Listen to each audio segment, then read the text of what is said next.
هغه ملګري چې ناراضه دي، هغه ملګري چې همیش لپاره منفي خبرې کوي، زما یو ریکوست دی، یو درخواست دی، یو غوښتنه ده. غوښتنه مې دا د مخکې دلته ژوند کوو، اوس دا د هغه اضافي بسترې او شیان دا ټول الحمدلله دغه کور ته بنظم. السلام علیکم ورحمت الله.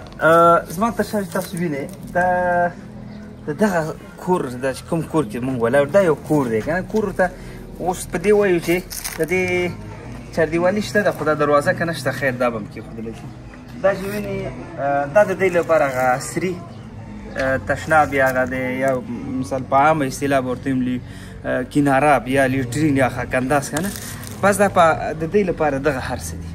دا تاسو وینئ یو څو زړې پردې راته وکړي دي، خوا سره خیمه او د دې حیوانات هم دلته ولاړ دي. نو دا د یو غریبانه جونګړه ده. البته دغه یو طرف ته تاسو پوهیږئ موږ په ژمي کې دغه کور ته راغلي وو، همدغه کور ته راغلي وو، خو تر څو پورې دروازه را بدل ایښې نه ده، انشاءالله دروازه به هم ږدي. دغه کور ته راغلي وو، دا کډوالو زموږ ستاسو هېوادوالو په همدغه ډاګه او همدغه سیستم وو. خو لله الحمد موږ برابر شو، قمر بنسټ ټیم دلته راغی او د دې خلکو حالات مو وکتل. دغه ځای دې خواته هماغه زوړ حالات دی. یو بل څه خوشخبري به دا درکړمه چې لله الحمد د مخلصو ملګرو هغه یووالی، د هغې هغه شپه ورځ کوششونه د دغسې خلکو غږ پورته کول دي، تر چا پورې؟ تر تاسو پورې رسول دي. او هغې نه وروسته بیا اقدام څه شی دی، نتیجه څه شی ده چې کله سره ټول ملګري یو ځای شي، ټول نیتونه پاکي، ټول مخلصه ملګري، ټول یو بل ته د خیر او د برکت دعاګانې کوي چې الله مو بریالي لره. که څوک مالی مرسته کوي، مثلا څوک تشویقي مرسته کوي، څوک هڅونه کوي دې ټیم ته، نو دا د ټولو هغه برکت دی چې هغې په نتیجه کې څه شی وشو، تاسو ته به یې لنډ در وښینده. لله الحمد. ما ته تر ټولو د ویاړ او د خوشحالۍ ځای دغه وي چې کله زه راشم د یو چا غږ پورته کړمه.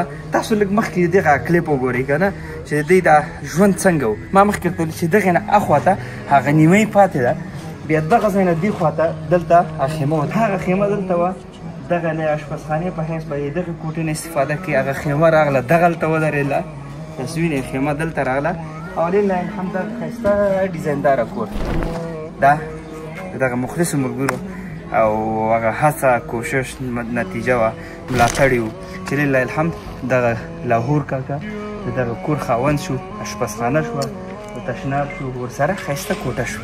نه به د باران غمی اوس د خیر، نه به د لمر غمی، بچي به ښه په ارامه ژوند کوي. نو موږ د هېواد لپاره د هېوادوالو لپاره انشاءالله الله سره متعهد کړی دی چې ګوټ ګوټ ته به ځو او چې تر څو پورې موږ کې وس او توان انرژي او تاسو غوندې مخلص ملګري را سره نو انشاءالله خدمت به کوو. ګور دا ډېر یو اطراف ساحه ده، تاسو ته وینئ غرونه ښکاري، ډېر داسې یو اطراف ساحه ده او غریب خلک پکې اوسېږي. خو الحمدلله ثم الحمدلله کار به کوو چې څومره موږ کې وسي موږ به منډه وهو.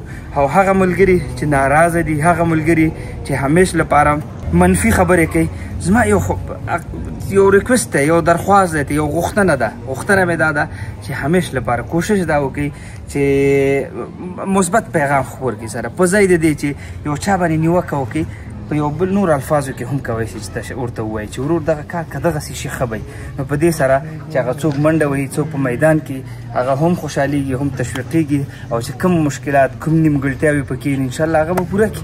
او که یو چا ته ووایه ډوډۍ دې وخوړله موړ شوې، او که چا ته ووایه ډک شوې، دواړه یو معنا لري، خو هغه الفاظ چې دي هغه دي بدلې.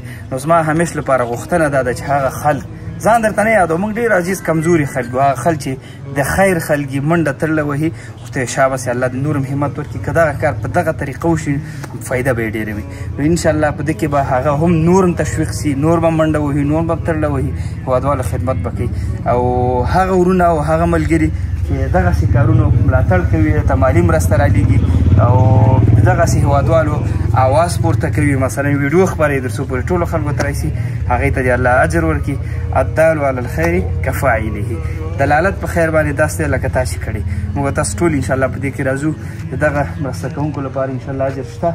د جاري صدقه ده، تر څو پورې دی په دې کور کې اوسېږي. دا ماشومان مخکې په دې خیمه کې، دا اوس څومره ګرمي ده، دې خیمه کې ته ننوځه، تنور دی، څومره خطرناکه ګرمي به پکې. نو الحمدلله د دې ژوند هر څه بدل شو. دا تاسو دا خیمه وینئ، راشه دننه راشه، دا د مخکې د دلته ژوند کوو اوس دا د هغه اضافي بسترې او شیان دا ټول الحمدلله دا کور ته به راځي هلته به د ژوند کې اضافي شیان به دلته یې هغه اشپزخانه دی کور صحیح ده که نه الله مو خوشحال لره بیا هم ډېره مننه هغه ورونه چې حوصله موږ سره کوي هغه ورونه چې موږ ته د مرستې لاس راوږدوي